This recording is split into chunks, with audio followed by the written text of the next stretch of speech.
Alright. Apologies for the blinding light at the beginning of all my videos now, but I've discovered that it has a light on it. Whoa, I've only had the phone for, God knows, about 6 months or something. Obviously, ignore the cats, but you expect them in my videos, don't you?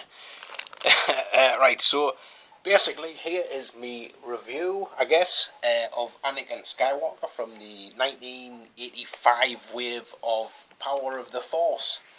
Listen to me as if I know what I'm talking about. Right, basically, I remember getting this figure as a kid. It came in a box, and basically Mum's like, come here, type of thing, so I went and saying what you wanted, and she's like, look, this has come for you. And it was this kind of box, which I was like, alright, I don't normally get boxes in the post, so cool. Brown box. It came with Anakin Skywalker in it, and it also came with the Emperor, and it also came with the Rancor Keeper. And basically it was like 3 boxes packaged together, and I don't think I'd ever, I didn't even know who he was, you know. It was just like, who's this old guy in a kind of dressing gown, you know, like, who the hell is he?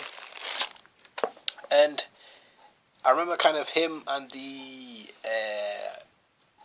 dignitary, the purple dude, like, I remember having him as well, and they were just like, they weren't that much fun to play with really, because I mean, it's like, you know, you've got all these monsters and creatures and space pirates and people with swords and stuff, and then you've got like a pensioner, and I always kind of found that the way his fingers kind of stuck out of his sleeves were a bit odd, you know, kind of like as if the sleeves were too long for his arms and things.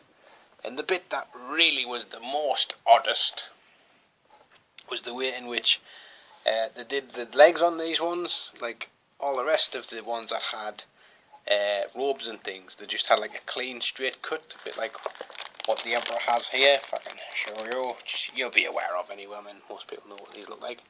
So you got like a flat edge there, and then they had this kind of weird ridginess, and it always reminded us, and still does, of that kind of the strips of plasticine that you used to get, you know. And I don't know, like, just why would you give the aesthetic of a plasticine on an action figure? I don't know.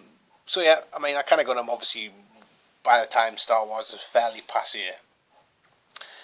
But he vividly, and I obviously stuck in my head as an action figure because of how strange he appeared at the time.